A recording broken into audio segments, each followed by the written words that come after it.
mukulikeeyo ko mukuwumulamu wabula bino bikukwatako era nange binkwatako buli lwotabuuza nsonga lwaki ebintu bikoleddwa bwe biti era tojja kumanya lwaki byakolebwa tweyongera okubuuza ebibuuzo ebitugasa ebikulakulanya ekibuga Kampala.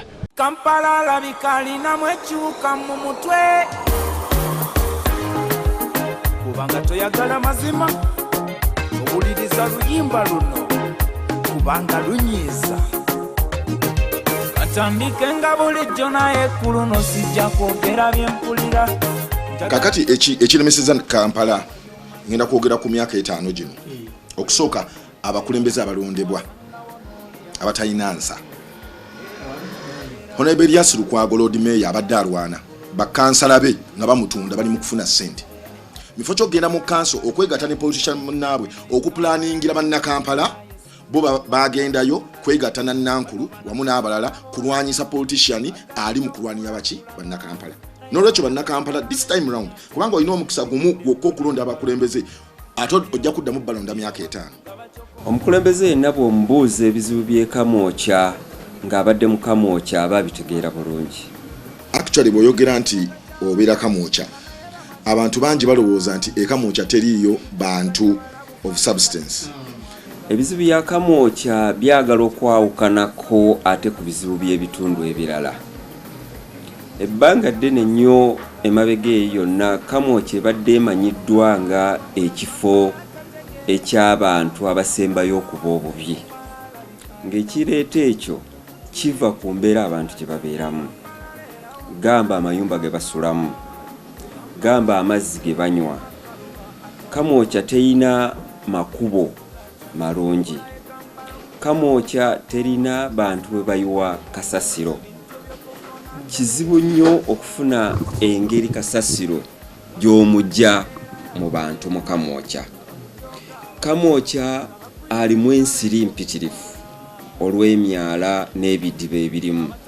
Era y'embeera embi abantu b'ekamwokya gye balimu. Kubanga ekamwokya wajjudde ebizibu. Emyala egitambula abantu baffe tebalina kaluyonjo, tebalina binaabiro, endwadde zitukwata nnyo ekamwokya, abantu baffe bangi nnyo endwadde zibakwata. Abantu baffe bangi nnyo mu kamwokya abavubuka naddala tebalina mirimu. Akatale kaffe akekamwokya nga bw'okalaba si kazimbe. Kwegamba embeera mu kamwokya mbi. Abaana baffe bangi tebasoma. Kakati oli bw'abeera mu Kampala n'alaba embeera mu kamwokya ne housing conditions amayumba ge tusulamu agamu. Danaafuna ekifaananyi ekirowooleza ddala nti abantu b'e mu kamwokya embeera gye tulimu oba naffe tetuli bulungi. Kale ebizibu by'ekamwokya bimanyiddwa bulungi era wabeerawo obukulembeze obulungi kyangu nnyo okutereeza ebizibu by'ekamwokya.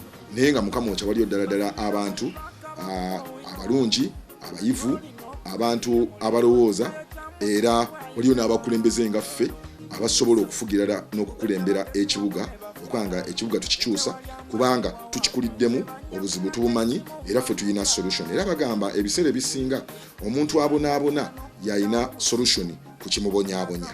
Abamu ajja ng'awerekedde muganda we n'omulaba ng'azze mu kibuga. Muganda n'amugamba yiiza wano ku lubalaza. Omulala n'ajja kati abamu abasuubuzi ng'ajjidde ku bumonde okuva gy'avudde eyo n'omuganda nti nga bamaze okutekkula obumonde era butunde kati n'alemera awo. Kugamba natafuna nteekateeka. Kati gwogenda omugamba nti vaawo ng'ogoba omuntu atalina pulaani waakudda. Politics w'e Kampala yafuuka wa nakigwanyizi nti politics wano mu Kampala takyatunuulira nnyo bantu bo kye baagala naye atunuulira nnyo ani ayina kyayagala ng'ayina influence ku bantu abo. Politics wa Kampala waakulowooleza abantu bakyerowooleza. Kanko ekyokulabirako ekya Kanivo mu Kampala muno twetaaga Kanivo. Twetaaga okujja n'osiba oluguudo eri wansi ku William House neno Kampala n'otandika okugamba nti abantu bonna from where bajje mu Kanivo, abantu bazine, abantu bakube ebidongo. Oh my God. Which is really against our ethics. Abantu bali bwerere, abantu bakuba bidongo, abantu banywa mwenge, and people go home. Ngamalolo Kampala State Council temuli ddagala no holding a carnival of that magnitude of that sentezo For that one thing, I will never forgive Jennifer Musisi. Ebintu bingi ebitwala ssente wano mu Kampala ng'ekifaananyi ekibigirako kiraga nti bikolwa lw'abantu naye biba tebikolwa lw'abantu, biba bikolwa lw'abo abalina interest mu byobufuzi bwa Kampala. Njagala kunokolerayo ebimu. Ebbanga eryo lyonna njagala kwekonako ku Kyogamu. We twabeera ne Kyogamu mu Kampala, ebintu bingi ebyakolwa mu Kampala. Ebimu ku byakolwa e Kampala bw'otuuka wali ku golf ku roundabout eyo neya golf yakolebwa bulungi nnyo, ebimuli ne bisimbibwa ne bateekako pavements. By then era nali mu council. Sente ezagenda ku roundabout eyo n'okukola amakubo ageetooloddewo zagenda mu biliyoni ya sente. Naye tewaayitawo myaka 5 roundabout eyo n'ebikoleddwa byonna ate ne biddamu ne bimenyebwa olw'okuba nti mu kiseera ekyo ate omuntu yalina interest endala yajja n'addamu n'abimenya buto byonna ate nazzaawo exactly ebibaddewo. Emyaka 5 bwe gyaggwa ne kuddako emyaka 5 emulaga era baddamu ne bagimenya, naye nga buli lwe bagimenya esukka mu biliyoni ya sente egenda awo.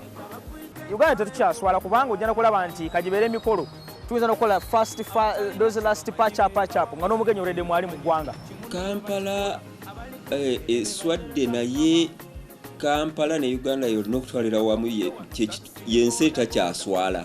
This time round bannakampala mutunuulire nnyo okulaba nti mulonda omukulembeze ddala agenda eri okukola ki okulwanya bannakampala. Abantu bangi beekweka mu malangi, beekweka mu bibiina ebyobufuzi nti nze ndi wa DP, ndi wa NRM, ndi wa FDC mu nnonde, ne balonda DP, ne balonda NRM, ne balonda FDC. Naye nga tebatunuulidde muntu ki oyo yeekwese mu kibiina ekyo gwe balonda.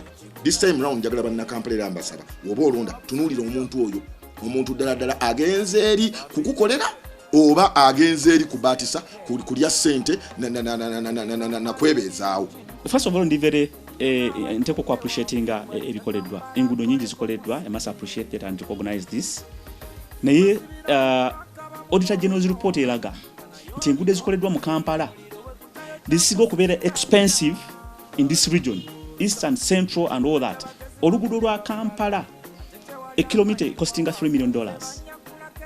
Rwanda ekola the same length of road at half that price.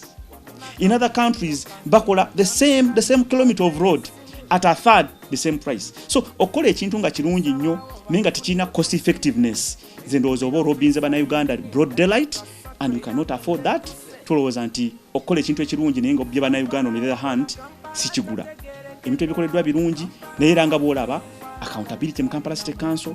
One of the things that tusooka okuenforcinga accountability bwe bateze mu Kampala City Council. Fountain tufunyulire nyingi nga tezikasa bannayuganda, tezikasa bannakampala, ate era ekintu ekiteekasa bannakampala bagenda bikola bife. Accountability is a very, very important aspect if you are going to develop into Kampala City Council. Ekisooka oba ekikulu kya byonna nti bannayuganda tuweetya nnyo. We cannot agitate for our rights. Ate gye twandiyise nga agencies eziyamba okwasaganya embeera ey'okubeera nti ekitundu kitebenkevu kirina emirembe.